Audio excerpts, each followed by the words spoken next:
Hey folks, j'espère que vous vous portez bien et bonne semaine de travail. Aujourd'hui, je voudrais partager avec vous un élément sur lequel je réfléchis depuis un certain bout de temps afin de trouver un bon moyen de vous le présenter.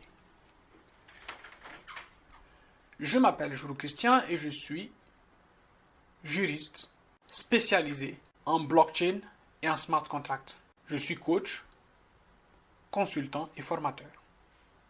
Vous pouvez d'ailleurs trouver mes formations directement sur ma plateforme dipfab.com.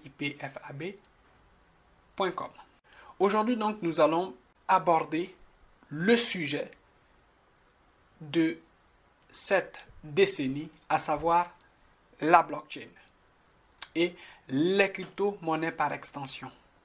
Nous sommes en train de vivre ce qu'on pourrait appeler une ruée vers l'or et l'argent numérique. Cette découverte de l'or numérique a commencé à la fin de l'avant-dernière décennie, à savoir dans les années 2000 à 2010. Il a fallu travailler durant la décennie 2010-2020 afin de mettre sur pied, sur base, l'outil indispensable de développement, à savoir une place financière. Aujourd'hui, c'est chose faite. Nous avons des géants de bourse de la crypto-monnaie, à savoir par exemple Binance pour les francophones, Coinbase et bien d'autres bourses. Cette nouvelle décennie qui commence ne sera pas tout simplement une décennie de la crypto-monnaie. Bien sûr, elle va continuer à évoluer, mais ce sera plutôt une décennie de la blockchain, une décennie de la libération de la valeur. Je m'explique. Aujourd'hui sur la planète, nous perdons en moyenne entre 30 à 80% de la valeur des richesses que nous produisons. Un exemple simpliste, mais à la fois triste et réel. Parlons de vos points de fidélité que vous gagnez, par exemple en achetant chez votre distributeur alimentaire, local ou de grande surface, ou bien tout simplement en achetant un billet d'avion sur le site de Air France. Ces petits points de fidélité que vous obtenez à chaque achat ont une valeur intrinsèque. Parce que au bout d'un certain temps, vous pouvez échanger ces points de fidélité contre des produits dans le magasin. Donc, littéralement, ce que vous allez faire, c'est que vous allez acheter un produit en utilisant des points de fidélité qui vous ont été donnés en récompense.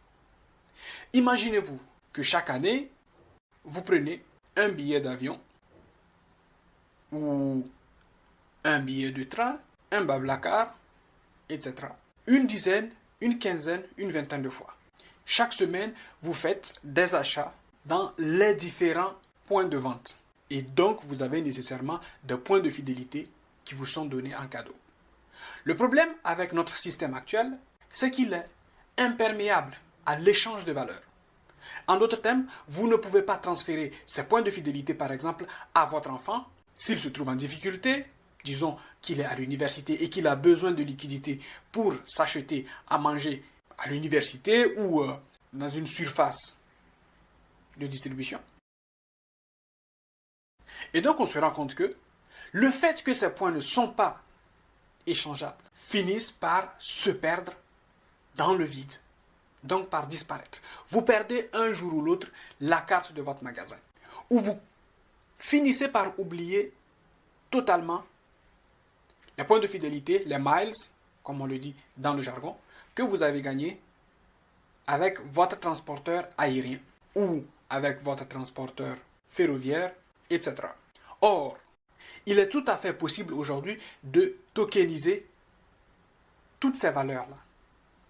Et si ces valeurs sont tokenisées, cela sous-entend que demain, vous pourriez échanger vos miles, vos points de fidélité sur Binance directement.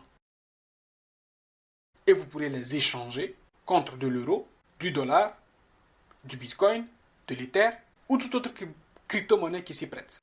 Donc nous nous rendons compte tout de suite de la valorisation du service. Nous récupérons les pertes de valeur qui creusent d'énormes trous dans nos économies actuelles.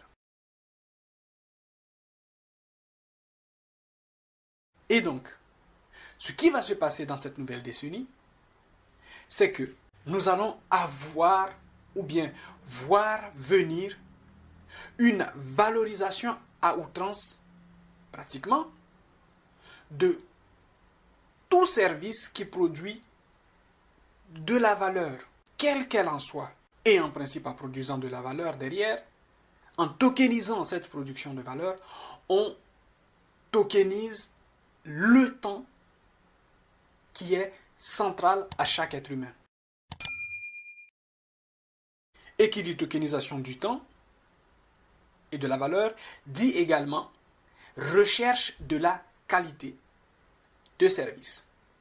Ce qui veut dire que demain, un token qui s'envole en termes de valeur est un token émis par une société qui fournit un service ou un produit de très haute qualité, ayant une valeur ajoutée qui transcende ses pairs. Donc aujourd'hui, avec la blockchain, nous commençons à voir que cette révolution qui a commencé tout simplement par la finance va s'étendre au monde des services, au monde monétaire, etc.